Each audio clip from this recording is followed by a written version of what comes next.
So, all right. As long as the house doesn't burn down. I was talking to, I've mentioned him to you before, always asking me questions about lifting and whatnot, and nutrition, kind of what to do, macros and whatnot. And he always wants to go between like a cut, bulk. And I was like, I'm gonna be honest, the times to where I get the most results gaining muscle is actually when I'm going on a cut, because for whatever reason, my brain just works better to where, like, when I'm trying to eat healthy, I automatically eat way more protein, and I'm eating cleaner, and my workouts feel good. And he'd do cuts that were just like, his bulks weren't crazy dirty bulks or anything, so those were fine, but his cuts were like, he's like 6'1", 210 pounds, and he was going down to like 1,800, 1,700 calories, and I was like, dude, you're at like 1,000 calorie deficit. Easy. You might be at 1,500 because he, lifts 5 days a week too. Walks. He's yo-yoing up and down. He's yo-yo. Yeah, and he's like, and then, so what made us start talking about is yesterday he said, hey man, I'm thinking about doing a 1 month cut and then a 4-day refeed, doing that over and over. I was like, yeah, that's probably fine.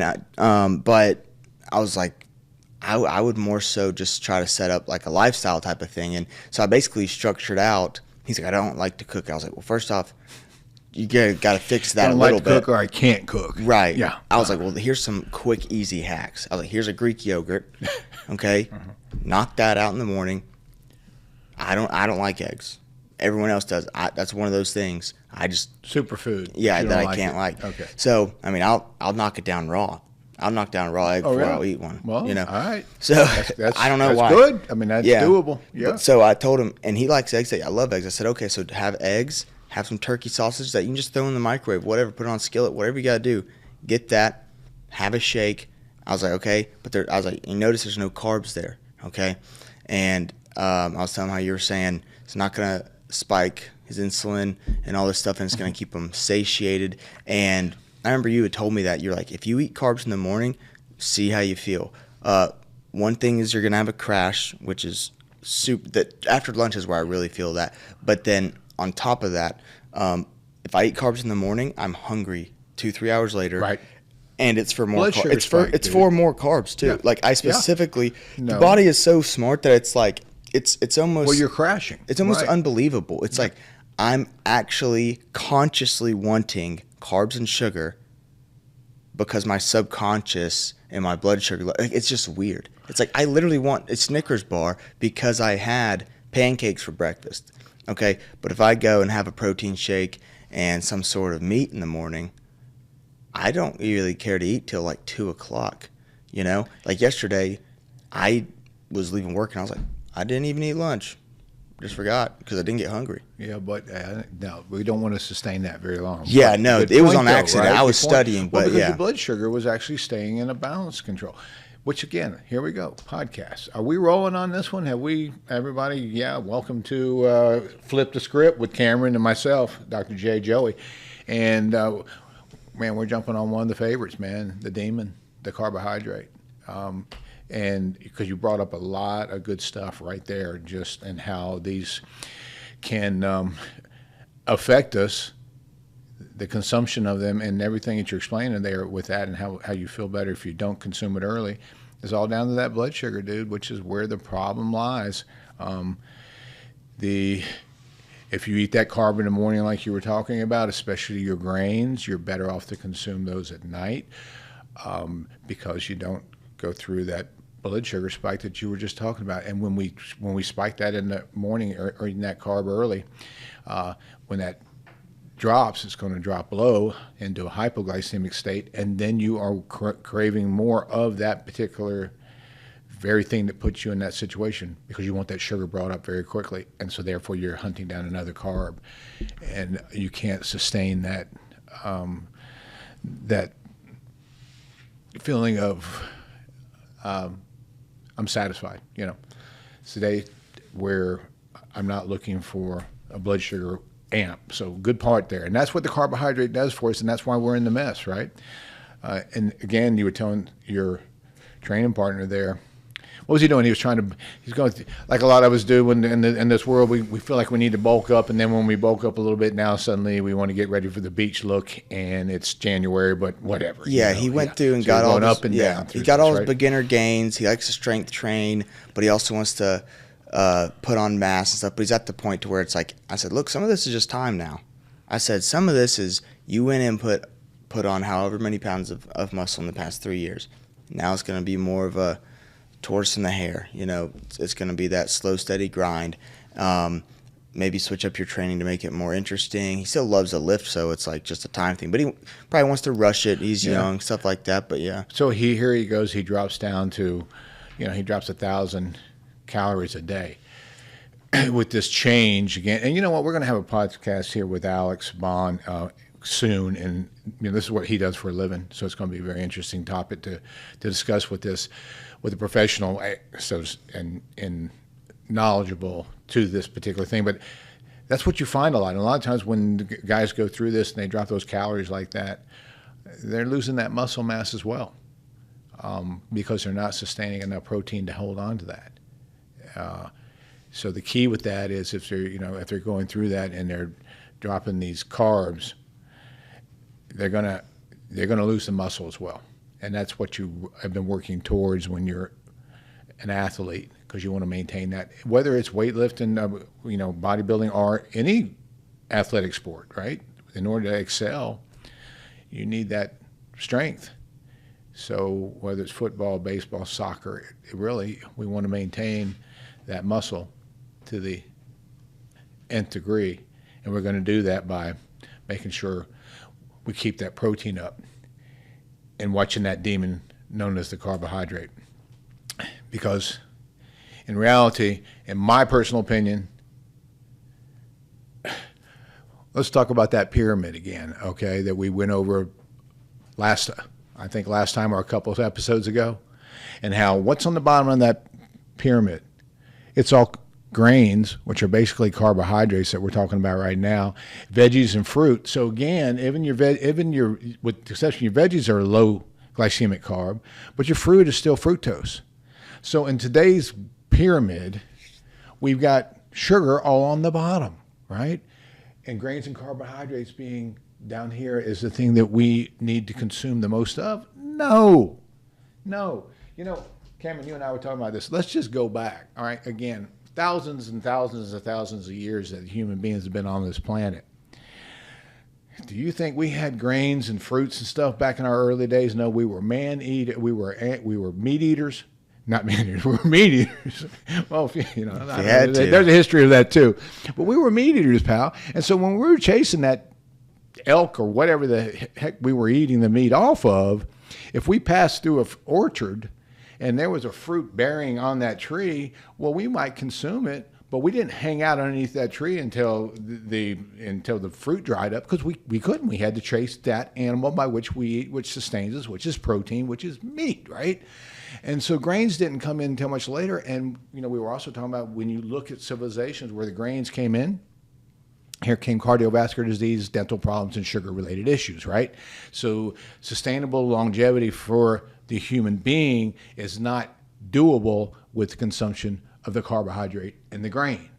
So if I think about a pyramid and I think about how we got here from a gazillion thousand years ago till today, it was with hardly any grains whatsoever, or carbohydrates for that matter.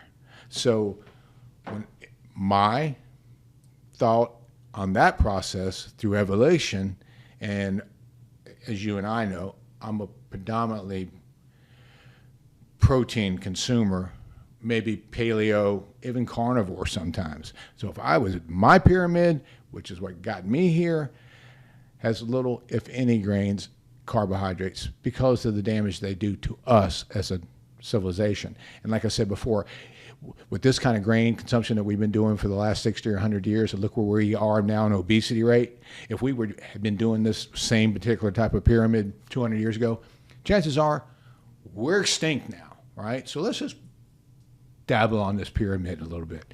Chris, if you don't mind, make sure that you can follow me on this one. So here's my thought of a pyramid. You think they even did pyramids 300 years ago or 200 years ago? I don't think they even existed, right? Because it'd be pretty easy. It would be, here's a pyramid right here. Give me half of that protein right here, protein, okay? And then cut that in half. Actually, a little less than half, because with me here, it's going to be my fats, known as oils. And then over here, here's my carb, probably less than 25%. That's how we got here. This is sort of how I work, right? And so, again, we're being fed what Big Food Congress wants us to think we should be fed. And when we look at the carbohydrates in the diets, even these Weight Watchers and some of these other top diet companies, if you will, which watch them.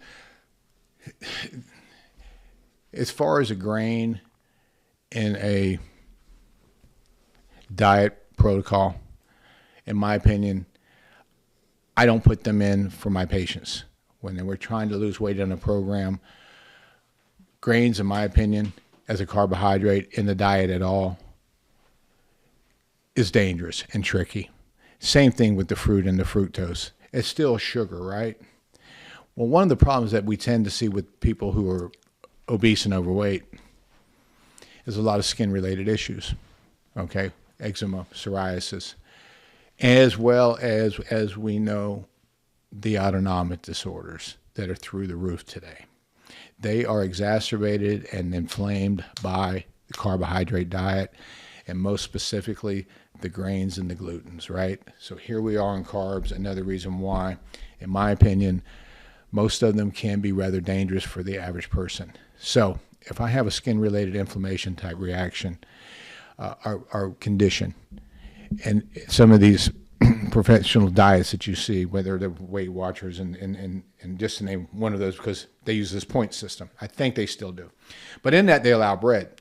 So for me, if I have a patient who's needs to lose quite a bit of weight, and a lot of times you're going to find them with some inflammatory related issue, whether it's Crohn's, irritable bowel, but certainly they have also a skin related issue.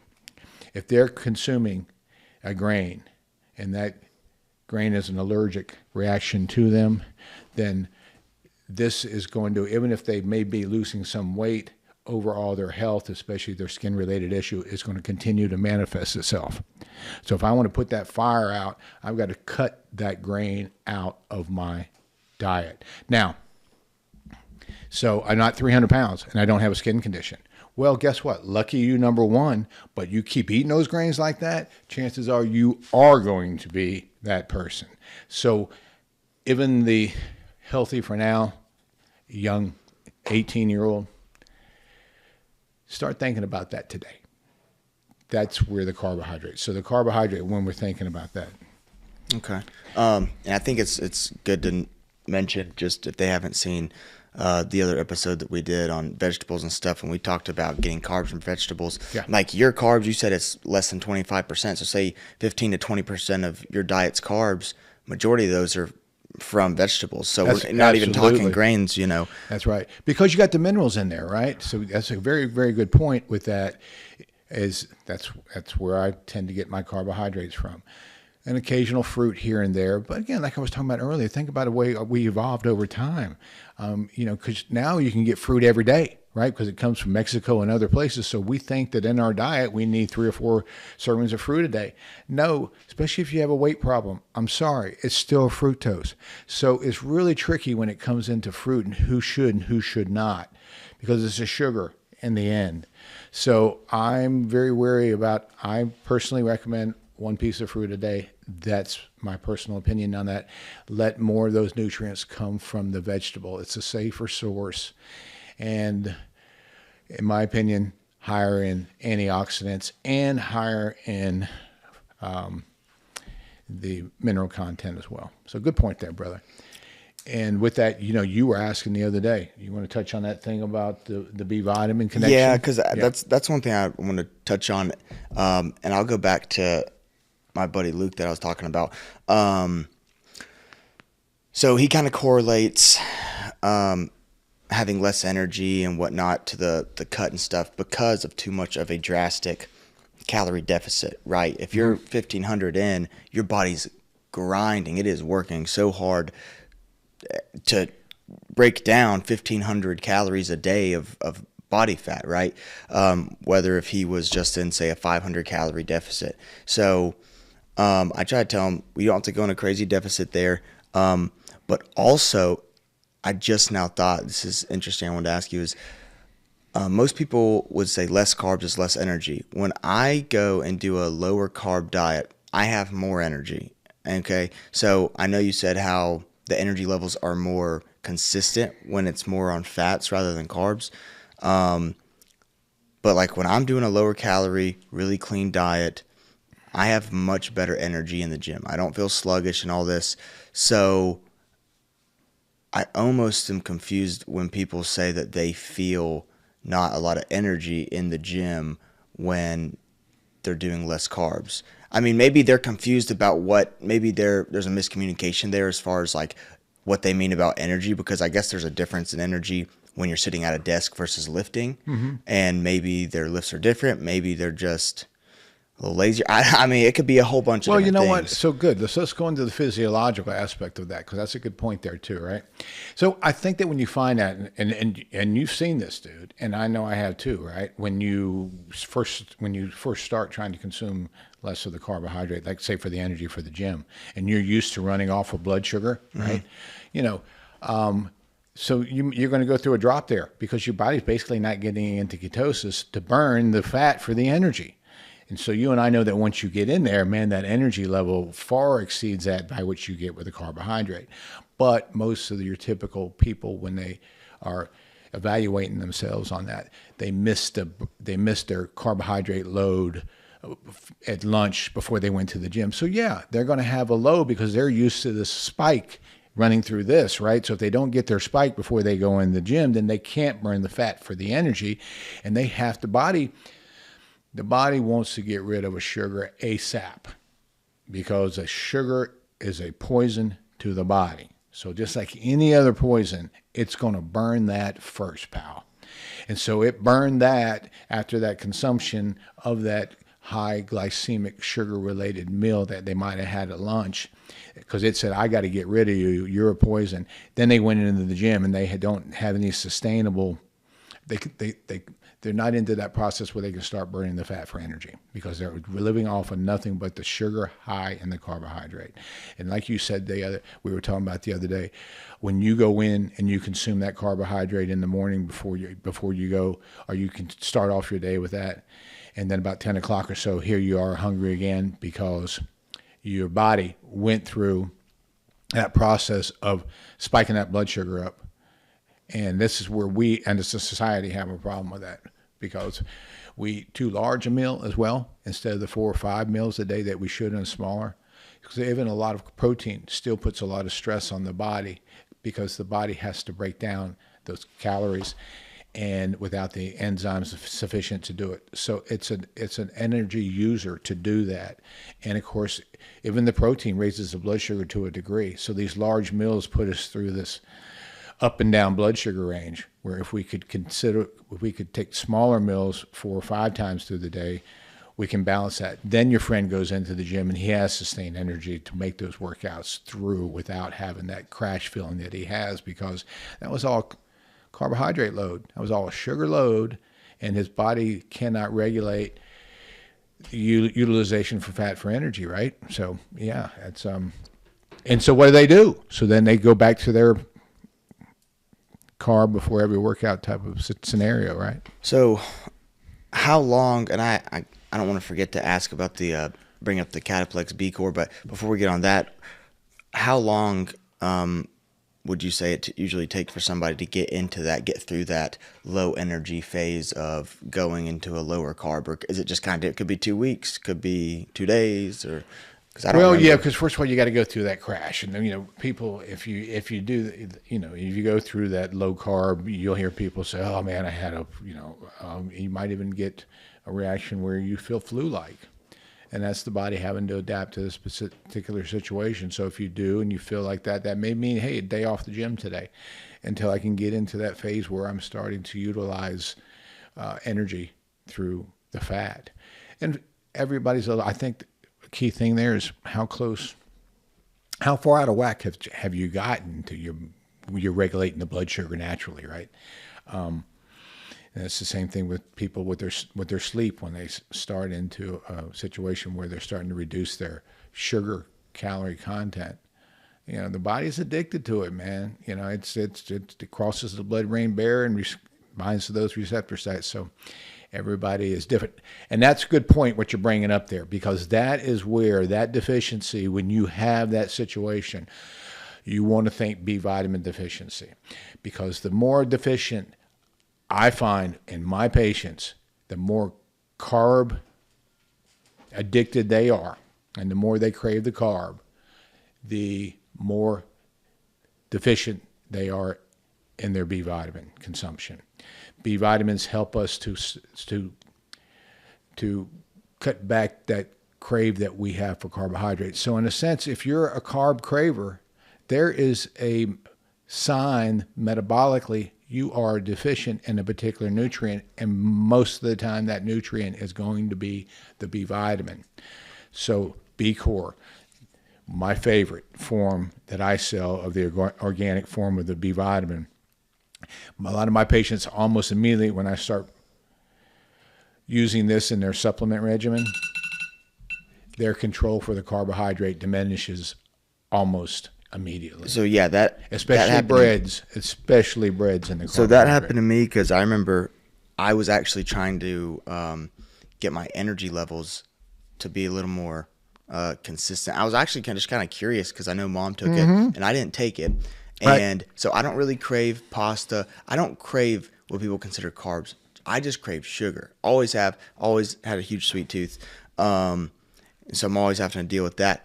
But I took it, and instead of my energy levels changing much, it wasn't that I was like tired or anything. It was just I was like I'm gonna take it, see what happens. And you had told me that it'll do that, and I forgot you had told me that. And then I was like, I haven't been craving anything sweet. And I was like, oh, dude, I've been taking that, Cataplex. Is it Cataplex B? Cataplex B-Core. Yeah. So I've been taking that, and I literally just ran out of it yesterday, but Mom's got a bottle upstairs I'll go grab.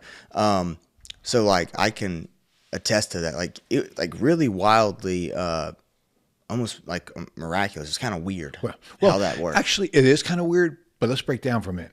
And going on the B-Core, what I love about the B-Core, when you look at the label on the B-Core, the first product's liver. Well, the liver's loaded with all B vitamins, right? And the other one's brewer's yeast. So you can also buy brewer's yeast. You can buy organic brewer's yeast in the store, right? And it's loaded with all your primary vitamins. So when you go back to the energy for a minute, it's really cool if you know what's actually happening with the body. All right. So when you consume a food and it goes through the liver and it goes through a process of glycolysis, and then it converts over to this thing called pyruvate. From there, we're going to run the energy cycle. The energy cycle is known as the citrus acid cycle or the Krebs cycle. That runs the energy. That's how you get your energy on the back end of that Krebs cycle is the ATP. That's the gasoline that runs your body and your energy level. The more ATP you have, the more energy you have. You cannot run that Krebs cycle without B vitamins, thiamine, niacin, riboflavin, and a few minerals. So that's why when you're consuming those B vitamins, the organic, not the synthetic store-bought complex B vitamin, when you have these B vitamins, they actually allow the mitochondria to get the glucose into that Krebs cycle to run your energy. And that's why when you're consuming that B vitamin, you find that energy cycle runs up, because it is a precursor to you having energy. And of course, if we're bread eaters and synthetic bread, then we're sucking the B vitamin out of our body like a vacuum cleaner. No wonder they don't have any energy if you're consuming the bread, right? Because you're basically burning up what little bit of ATP you can get, like paper in a fireplace, pal. So you might have a spurt of energy for a short period of time, but it's nothing sustainable. And that's what's cool about the B vitamin. That is why we have to have it. And that's why we're deficient in it in our country big time. And that's why we have problems like chronic fatigue syndrome, right? So again, and also what else does it build? It builds muscle, right? It increases nerve strength. It gives strength, contractibility to the muscle. So if we have congestive heart failure, I want a B vitamin because my heart is too weak to pump the blood through it. So it's growing, right? Same thing if I'm working out. I need the contractibility of that nerve through the B vitamin to give me a sustainable contraction in my muscle in my workout. So what depletes that? Carbohydrate. Hello. Fine, you understand? So damn you. So that's why the B vitamin to me is like so necessary for sustainable life function. And any way you can find and consume it. A lot of us aren't going to eat liver. Sorry, it's not going to be true. I'm not going to eat right? liver. And then brewer's yeast, again, it's really nutty flavor. I sprinkle it on my food. That's a good way to go. But that's where that B core is, to me, the bomb of the B vitamins. Well, that was one of the three when we did we did an episode on like the best 3 supplements. I think it was a good fish oil, right? A good B vitamin complex, and then what was the other one? A mineral. Again, a mineral, which is again the vegetable, right? Oh, cruciferous. That's what it was. Cruciferous is great when we talk about, because with the methyl granules, we talked about that in the podcast about vegetables, right? That 3 alone will make you. It's a game changer. Those 3 alone, from just my experience. Yeah. The fish oil. The polyunsaturated fatty acid from fish oil, flaxseed, whatever. Right? My brain, I could think way better, more clearly. Right. The Loaded with the DHA. digestion on point. Good point. The B vitamin, no sugar cravings, steady energy. Yeah. Put all those, and that's individually. Put them all together, and you're just like, I just feel like a well-oiled machine. And the reason why we say now again, when you talk about the B vitamin, I want to make sure this is very clear. Okay, when you buy a store-bought B complex vitamin, most of those are not organic. They're not a food source. They'll call them organic because, well, coal tar is one of the things they make them out of, which happens to be earthbound, so they can claim that to be organic. But those are synthetic vitamins, and they work more like a medicine than they actually do like a nutrient. So the key thing with the B vitamin, like we were talking about, is we want a food source B, right? And that's why I like that aspect. Because when I'm looking at a food source B like the Cataplex B core, and I'm looking at something that's mainly coming from, like, for example, brewer's yeast or liver and other sources, whether it's rice bran and brands, that, like the bread itself is a load of B if you buy it in its raw form, right? Once you synthetically produce it, now you killed off all the good stuff. So when I'm looking at a food source like that, now I'm getting all the nutrients that I need. And the reason why I like the B core is because it's almost like a multivitamin. Because if you're eating basically made out of umpteen raw foods, at least 18, for example, then, I mean, this is an all-in-one package for me. I'm getting the beauty of these really good B vitamins, but for me, it's almost like standard processes, almost equivalent to their multivitamin known as Catalin because of the food that's in it. So that's why I find it far superior to anything else that's out there in the B vitamin world, right? Yeah. And then you told me that you were like, look at a label or anytime you see a B vitamin and it has a specific, it's one specific B vitamin. Isolate. Junk, because where in nature do you see, like, this has B12 and not the other Bs? No, Yes. if it has B vitamin, Yep. it's got B vitamins. It's got them all. And all it has, that's right. That's the way it comes in nature. So again, we want as close to nature as possible. So that's what an isolate. And like I write that in my first book, right? Light Your Fire. This is what you look for in the label. And if you see it on the label, toss it. All right. Because you don't have isolates like that in nature. Very good point. Same thing with your vegetables we were talking about. You know, when you're looking at vitamin E and they sell it as alpha tocopheronol, that's one of the 7 tocophenols in the vitamin E complex that comes on the planet. So nothing in nature has just a few of these. In nature, it's going to have all 25 plus B vitamins in it if it's a food that has the B vitamin in it, right? It's going to be the same thing with a vegetable. If you have a vegetable that has vitamin E in it, it's all the tocopherol, selenium, and everything the way it comes as a vitamin, not as an isolate, as alpha tocopherol. So if you buy a vitamin and it says vitamin E as alpha tocopherol, get rid of it. Throw it out. It's not going to function for you. It can actually be detrimental. It can actually cause health-related issues when you're taking isolates. And like you said, it's a good point when I tell patients about a B vitamin. Oh, yeah, I take vitamin B. I have it tested in my blood, which basically is, and my levels are fine. Because to them, what they know of B is B12. Sort of when they started finding what we call essential vitamins in the B vitamin family, a lot of these things they isolated out was B1, B2, thiamine, the B vitamins that prevent a disease. And B12 is where they stopped. And that's sort of where, out of the 25 plus B vitamins, that's about the maximum most people know. So there's a lot more to it than that. Everyone B12, because they're all tired from poor decisions. That's exactly right. Poor decisions, bad blood, and so you go with an injectable B12 or sublingual B12 because a lot of people, their bodies and their stomachs are so bad off they can't break it down within their stomach. But it's doable. You can fix that too as well. And we talk about that in my first book as well. And on my website, learn that it is totally an absorbable problem. It's a deficiency within the gut. We fix that problem most of the time, and we don't have a problem with absorption of B12 like people with pernicious anemia and other related deficiencies do. So, man, you bring me back around to a B vitamin anytime we talk about carbohydrates because it's an absolute must, and that's why you feel so good when you take it, right? Because you're giving that necessity, and it's also helping you to balance your blood sugar so you're not craving the carbohydrate monster, right? So that's a beautiful thing. Man, I love that one. I love that topic. So let's wind it up with that one.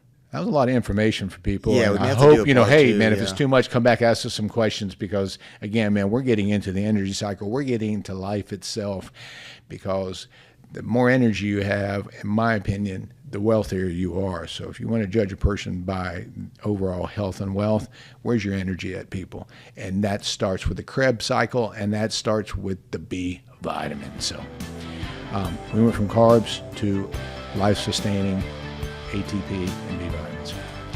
With that, until next time, I'm Dr. J with Cameron. We enjoyed it. Don't hesitate to opine. And as always, have yourself a great day. So, you're not missing one. Peace out.